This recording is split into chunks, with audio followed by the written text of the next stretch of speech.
we are going to get ChatGPT to write us a strength and conditioning session. Shuffles for 15 meters. That Spider-Man with the rotation. ChatGPT can all this crap about rotational mobile throws, I need to even freaking see the things. It's going to do 5 reps, something that's fairly moderate really. ChatGPT hasn't asked us about our training history. In terms of coaching, use AI completely. Hello and welcome back to the channel. So in this episode, we are going to get ChatGPT to write us a strength and conditioning session.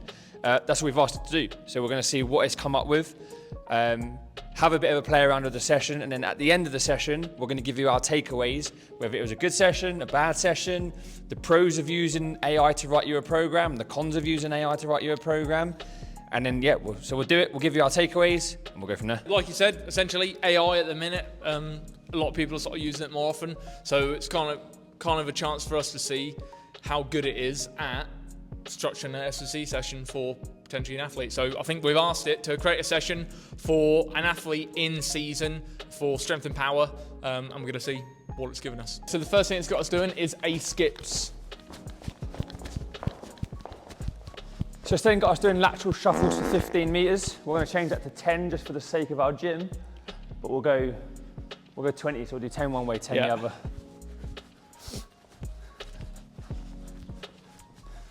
The world's greatest stretch, which I think they're referring to that Spider-Man with the rotation. We've got 5 to do each side. And to try and make it fair, I've tried not to have my account signed in on ChatGPT. I don't want it to have a bias or change how they write the session based off other things it's learned. Glute bridges. Glute bridges. And then after that, 10 scat pushes. It doesn't say standing or does it? Just says rotational throws. So again, this then comes down to coach's preference, I guess. You want to go in a lunge? Yeah, we'll go into a lunge.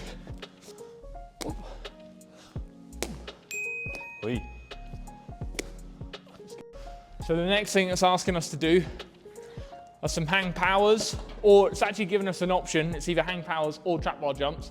We're going to do the hang powers. One thing it hasn't really given any insight on is warming up before the. Obviously, we've done the generic warm up, but in terms of developing the skill specific stuff, like are we doing like a barbell complex? Like it hasn't really given us any insight on that. So we're just going to literally jump into what it's telling us to do. So that is literally 3 reps at, it's saying roughly about 60%. So again, trying to develop power. So that's what we're going to have a go at.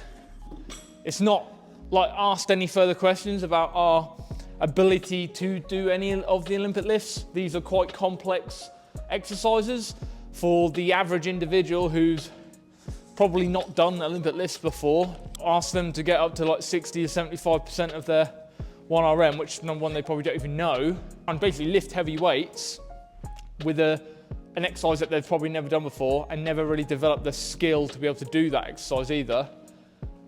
Seems a bit weird, it seems a bit silly. That's what it's telling us to do.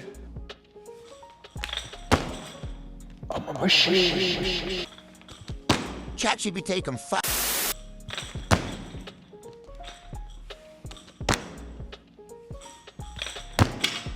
I actually believe this is meant to be done in a contrast. And I think the contrast they're getting us to do with this, so it's a med ball rotational throw. And I'm guessing now it's going to be intensive, so we're actually throwing it with a bit of force now. But again, contrast training. What stage is our athlete at? Have they done these exercises before? It's quite taxing, so we're looking at quite a complicated exercise followed by quite a simple exercise, but again, has someone lifted before? So it's also not really giving us any parameters on like the load of the med ball for the rotational throw. How heavy should the ball be? How fast are you wanting us to move the ball? Obviously, the heavier the ball's going to be, the slower we're going to move. So it's not giving us any indication about that. And also, in terms of a contrast, are these movements biomechanically that similar? And even if we changed it to it gave us 2 options, hang power or trap bar jump. Is a trap bar jump biomechanically similar to a lateral med ball throw? No. Yeah, so again, maybe some questions around that. Is it supposed to be like biomechanically similar contrast? Generally, a lot of contrasts usually are, so that you actually get the potentiation effect from the lift before you do the explosive work. So, but yeah, so we're just chatting all this crap about rotational mobile throws, and you didn't even freaking see the things. This is what we were doing anyway, off camera.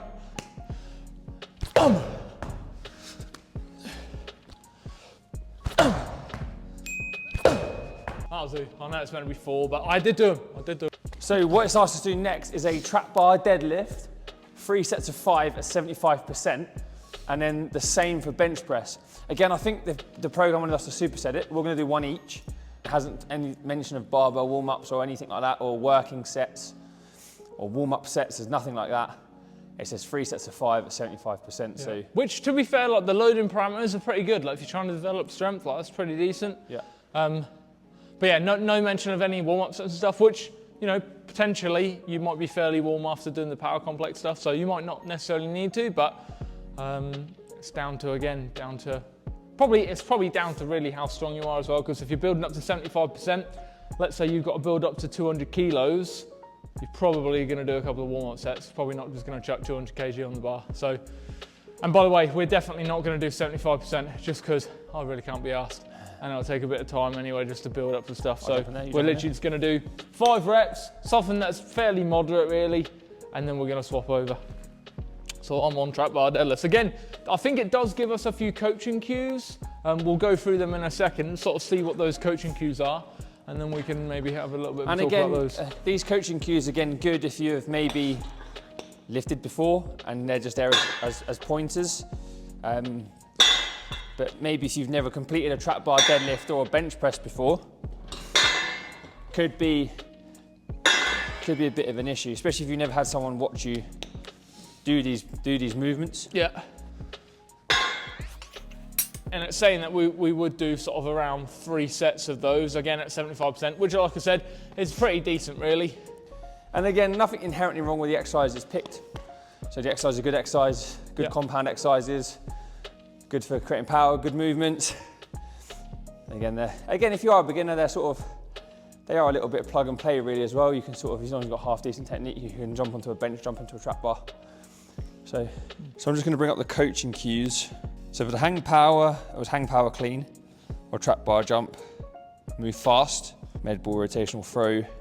Full intent, pair contrast style. So trap bar deadlift, leave 2 reps in reserve, RPE 8. Bench press, controlled eccentric, powerful concentric. Yeah. Okay. Superset B1 and B2. Yeah. So like that. Yeah. So again, but no real coaching cues or anything. Just literally pair them up. Controlled eccentric, powerful concentric. Nothing at all for the deadlift. Just leave 1 or 2 reps in reserves. Right. Accessories then. So we've got a rear for elevated split squat. Yeah, and a pull up. And a pull up. And a Pallof press. Does it say banded or cable? Doesn't say. It doesn't say. Again. It says keep rest short, 60 to 90 seconds. Yeah. Seeing as it's C1, C2 and C3, I think we should tri-set them. Again, this is where that kind of creative freedom comes in from the participant, because ChatGPT hasn't asked us about our training history, our level. Yeah, or injuries or anything like that. Yeah. It's also not really giving us any idea of what sort of grip are we using.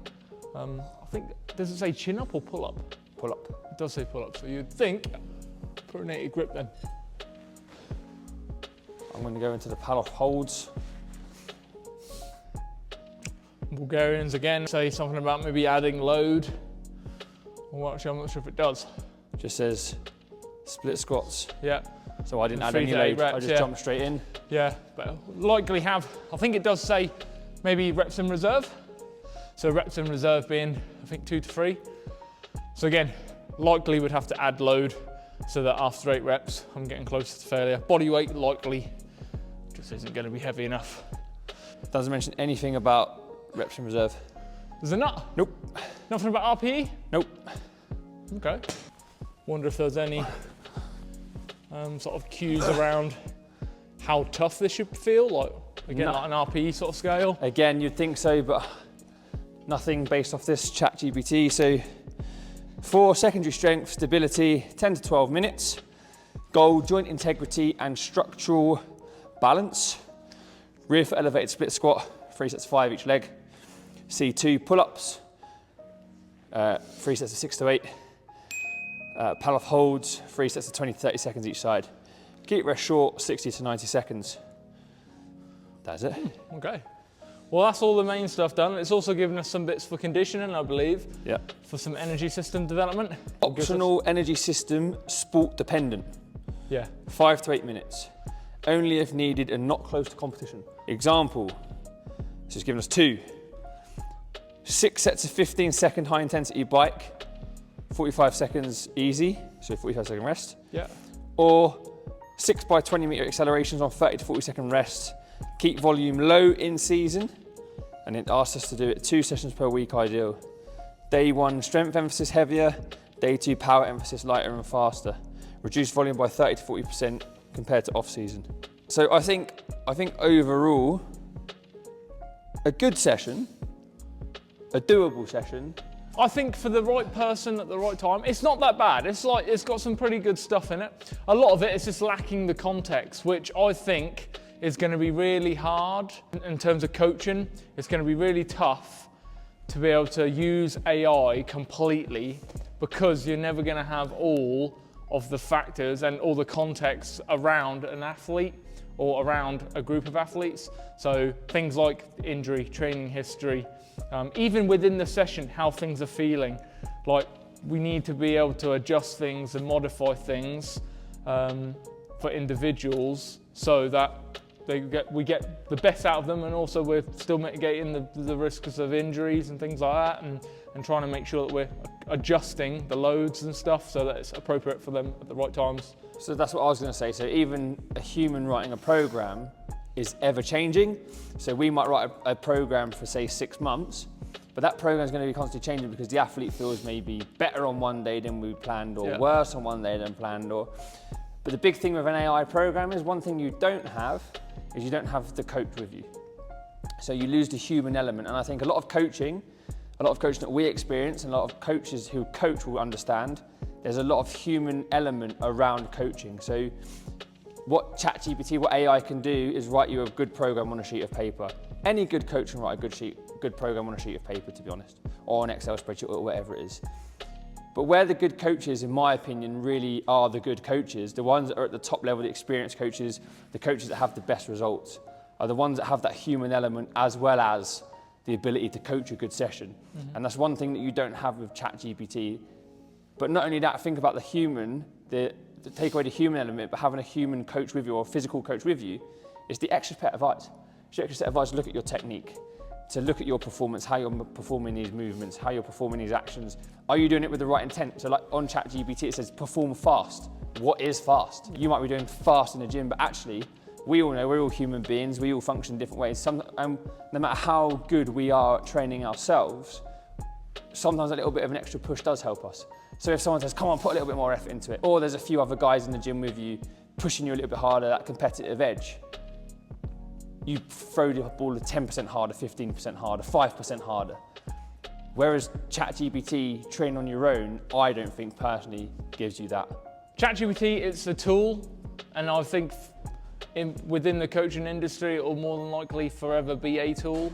And can give you some pretty decent advice and a good starting point in general. But again, as Freddie said, it's the lack of context and the nuance within S&C and within the sessions themselves, which I think you're really going to struggle to be able to utilize AI to be able to really manage those factors. I think it's going to be really tough. So I think for the meantime, I think coaching is pretty safe. If you are completely lost, it might be able to provide you with some decent advice. But again, even some of the advice is still questionable. Sometimes its information can be a little bit off. This session actually wasn't too bad, but I've seen some bits and pieces where it's not quite that coherent with some pieces, and it starts to contradict itself. But this session as a whole wasn't too bad. There's a few bits and pieces that maybe didn't quite line up quite as well, but overall, the loading parameters are pretty good. Sets and reps are pretty decent. Even the conditioning, what they'd written for us, Again, for the right time, for the right athlete, is pretty appropriate with the rest to work ratios and stuff it provides. So yeah, as a whole, it's not too bad, but it's the context that it lacks. Don't forget to subscribe and like the video, subscribe to the channel and like the video, and we'll see you on the next one.